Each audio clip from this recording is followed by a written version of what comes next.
chance to do one thing that every team in the country can't do. We got a chance to step up, man. We got a chance to step on the ledge, you know what I mean? And to me, I think it's a free fall. To be elite, you got to take a free fall. That means you can't be afraid to go to the edge. And coach said, jump. You said, how far, coach? Where you want me to go? Every guy got a chance to do that today. If you're elite, grab somebody today. Take him with you. There's no more average in this program. There's no more average in this program. Neil Brown comes in off of another year in which a year that he started on the hot seat, but finished pretty comfortable with a successful 9-4 campaign last year.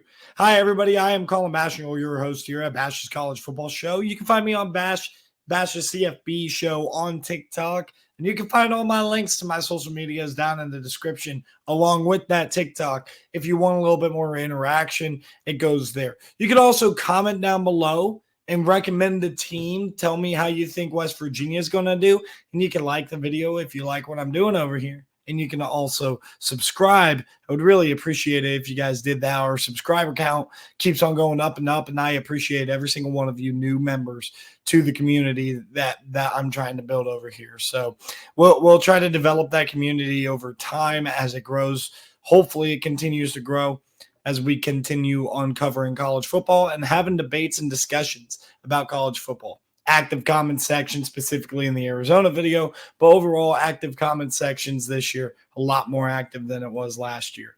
All right, the West Virginia Mountaineers come in off of their 9-4 campaign with, not a ton of roster turnover, and we're going to talk about the roster turnover, what they've added, what they lost. We're going to start with talking about this staff. Neil Brown comes back for another year, having Chad Scott as his offensive coordinator, and really what you're looking at here is the progression of Garrett Green at the quarterback spot and how this offense is going to look here in another year with Garrett Green as starting quarterback. Now, what they lost off of last year's team were a couple of interior offensive linemen, the most notably Zach Frazier, who I think was probably the best center prospect in the draft. People will argue with you, and you had Jackson Powers Johnson as well in there, but I really liked Zach Frazier's film last year. Doug Nestor is also an interior guy that they lost off of their starting offensive line last year. So a couple of big-time starters, specifically Frazier, that they're going to have to replace this year. And then a couple of one more key departure was Beanie Bishop, a cornerback, a longtime corner, very famous name around West Virginia. He is gone and out the door. Then you talk about the transfer portal, and transferring out, I didn't think they lost a ton. They lost some depth on the defensive line. Duroger going off to Florida State was a pretty big deal. Mike Lockhart, a guy who played a decent bit, he's going off to SMU, and the edge rusher and Jared Bartlett going off to Cincinnati. And a safety, Hershey McLaurin, also vied for some playing time in the past. He's going off to Houston. But what they added through the transfer portal is really a little bit more notable. Wide receivers Jaden Bray from Oklahoma State and Justin Robinson from Mississippi State try to help out the depth at that wide receiver position, especially Jaden Bray from Oklahoma State, maybe going to be a starter for this team this year. Then you had tackle Xavier Balsley coming in, who is projected to start at one of the tackle spots for this West Virginia team. And on the defensive side of the ball, you get defensive linemen in there, and TJ Jackson out of Troy, linebacker Reed Carrico coming in from Ohio State. Didn't really see the field too much at Ohio State, but he is a solid player, and he's going to be a rotational piece, probably in the 2 deep for sure. Then I think a big-time add in the transfer portal was cornerback Aiden Garnes out of Duquesne. I think that this kid is an absolute stud. He's going to start for this team right away. And then TJ Crandall as well as another guy who might start at corner. And corner is really a concern for this team, and we need to see if Garnes and Crandall, both coming in, can indeed produce for this defense and be really solid players.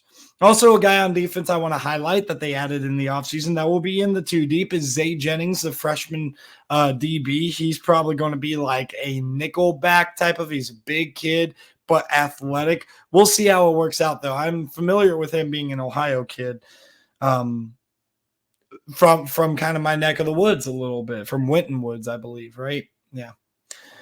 Anyway, the guys coming back, that this is going to be a big piece too that everybody's going to talk about, is they do have a lot coming back. Even though that returning production number is not incredibly high, it's still pretty high. And when you talk about Garrett Green back at quarterback, hopefully progressing off of the momentum that he built starting last year, you also have two running backs in Jaheim White and CJ Donaldson both back. CJ Donaldson as a freshman lit up what was it, Pittsburgh, I think it was, in the first game at Pittsburgh, which they're going to Pittsburgh again this year. He's one that everybody knows, but the one that was better last year was Jaheim White. Well, this is going to be a great 1-2 punch, and White is a heck of a running back, and we'll talk about what he's going to be running behind in a bit, but to round up the skill position players coming back, Hudson Clement and Traylon Ray are two guys coming back that are going to be really good players, especially Traylon Ray. A kid as a freshman was one that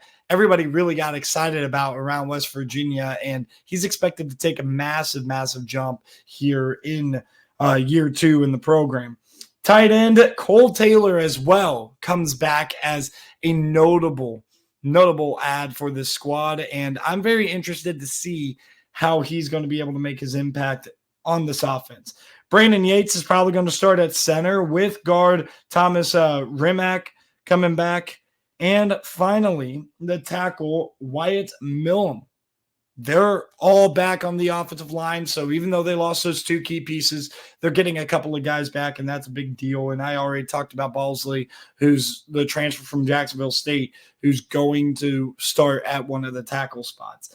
On the defensive side of the ball, you didn't bring back too much on the defensive line. It'll be very interesting. I mean, Sean Martin and Edward Vestiren, I believe is how you say his name. They're going to have to prove themselves on the field. But linebacker Ben Cutter is one to watch out for this year. I think he's potentially a really good player, and having two returning safeties to kind of cover for new starters at a corner with Aubrey Burks and Anthony Wilson, those two being back is definitely going to be a big help. So overall, I like the production returning. I like what they had addressed in the transfer portal, got a little bit deeper at wide receiver, addressed one of their bigger issues at cornerback. And it'll be very interesting to see how this all works out for them. Added depth to their defensive line with TJ Jackson. But their defensive line is going to be a point of concern for me. I need them to show that they're going to be a really good team this year on defense, specifically against the run. And they're going to be challenged first off against Penn State in a home game in which I think Penn State's going to be very one-dimensional, especially early. I really like Andy Kotelnicki, but a new offensive coordinator, it's going to take a little bit of time. A lot of people are going to obviously pick Penn State to win this game. I'm going with the upset. Now, I'm not sure if I'm going to put money on it or whatever, but West Virginia plus 10 at home, I think this West Virginia team is way better than what Vegas is valuing them as. I think they win that game, no problem.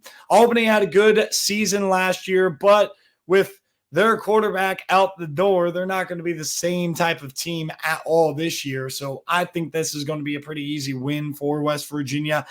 And then at Pittsburgh. Now, I already did my Pittsburgh preview, so if you saw that, you know what my answer is to this, and you know by just reading your screen. I have West Virginia going on the road and winning this game. I think they're a better team than Pittsburgh, number one, especially earlier in the season. Because for me, Pittsburgh is going to be somebody that shocks some teams. It's going to be somebody who is better than what they were last year and what a lot of people are going to be expecting. But I think that they're going to be better off later. And I think that this Pitt team is definitely going to struggle, specifically offensively, a little bit earlier in the year and get better and better as TJ Yarnell gets more comfortable and that offense gets more comfortable. So I think West Virginia starts out 3-0 going into conference play. They're off. They're not off a bye, pardon me. But they get a bye after playing Kansas. I think this is going to be a great game. Jalen Daniels went in there 2 years ago and won that game in overtime, I believe. It was a heck of a game, but that was a year in which West Virginia did struggle. And I think this Kansas team is really good. But I do think that West Virginia does match up pretty well with what Kansas wants to do, specifically on defense. I think they're going to be able to run the ball down Kansas's throat and be able to name the score essentially against Kansas's defense. Even though I think they're a good defense, they don't have a whole lot of depth. I think West Virginia, they have the pace on offense, but also the wear and tear on offense, in which I think they're going to wear down Kansas and outlast them. Off of a bye, they play at Oklahoma State. You get that extra week to prepare for that offense, in which right now looks very one-dimensional. You took one of their better receivers, Jaden Bray, away from them, and they're going to be run heavy with Ollie Gordon. I think that West Virginia wins on the road at Oklahoma State. Returning back and playing Iowa State, complete contrast right there. I think Iowa State will be able to throw the ball around the yard, but I think that the secondary is going to be eased in, and I just love the way that this schedule starts for West Virginia. I'm going with the win against Iowa State. Then I have them starting off. I need to make sure this is correct and I counted it right, but I have them starting off 6-0 before losing to Kansas State at home. I just think they're going to be a better team, and I do think that at some point it's going to catch up to them. And though I have them starting off very hot, and pardon me flipping the pages here, but though I have them starting out very hot, I definitely do see a world where they struggle against a team built like Kansas State with a mobile quarterback and Avery Johnson applying a lot of pressure to that defense. I think that Kansas State will hand West Virginia their first loss of the season. And I think they go on the road and lose to Arizona. That's a tough back-to-back with right off of Kansas State. You get a 2-game tough run of Oklahoma State and Iowa State before that, even though I think you win both of those games. That Arizona game, I talked about Arizona. To me, there's a lot more questions of what people are willing to acknowledge, specifically with the coach, Brent Brennan. And I think that this Arizona team is going to be good, but I'm not sure if they're going to be able to compete at, the level of, hey, 12-team playoff, or level of even, hey, I'm going to win the Big 12. I don't know if Arizona is going to have that in the tank, but I do think that they're going to win a couple of games against some good teams, and this is one of them. At home, bear down for Arizona, for the Wildcats. They say bear down, weirdos. Regardless, Arizona is going to win that game, and West Virginia drops 2 in a row after their 6-0 start. I do think they come off the bye and beat Cincinnati. Coming off the bye, even though I'm higher on Cincinnati than a lot of people are, Cincinnati does have a ceiling, especially when it comes to what that offense can do. And I think they're going to be really run heavy, and that's going to play right into West Virginia's hands. I think if you're a one-dimensional team playing against this West Virginia team, they're going to be able to game plan for that and do very well. So they get their 7th win here in game number 9, and their over-under win total is 6.5. Just tells you what I think of West Virginia here. I think Baylor is getting a little bit too much flack, specifically when you talk about what Dave Aranda is as a coach. I think he's got a solid team that's going to be right around 500, and we'll talk about Baylor in another video, but I don't think they go on the road to Morgantown and beat West Virginia after West Virginia's road trip before this is one of region. It's not that far of a trip to Cincinnati. They're not going across the country to like Utah or BYU and then coming back home to play Baylor. No, they're staying pretty local there. And then they're going to beat UCF. I am very high on UCF. I'm excited for this game. I think it's a great game. And you see me having Texas Tech as a loss. I think they win one and lose one of those final 2 games. At Texas Tech, I think they play spoiler at the end of the year. While I don't think this Texas Tech team is going to have Big 12 championship aspirations at the end of the year, I think that they're going to be looking to build something because they do have a younger core that Joey McGuire has built, as well as some top-end experience on that roster. So I think that later in the year, when Texas Tech is kind of not necessarily falling short of goals, but falling short of hopes, I think that Texas Tech is going to focus on next year. And then by the time they get to game 12 on November 30th, I think that Texas Tech is going to be at their peak and playing for next year. And I think Texas Tech is going to end this season going off in hyping up what they're going to have in 2025. I think that's what Texas Tech's momentum is going to be built on, and I think it's going to be on the back of playing spoiler to West Virginia. So you go into that final week, in my opinion, with a chance to go to the Big 12 championship potentially and being strictly right in there with the playoff conversation. And I think Texas Tech spoils your party making you 9-3, which is still a very successful year, especially when you look at where West Virginia was at the end of 2022. 9-3, 6-3 in conference, winning against Pitt and Penn State out of conference. You would take that all day. But I do think that it will catch up to them with West Virginia because I think that their ceiling is only so high.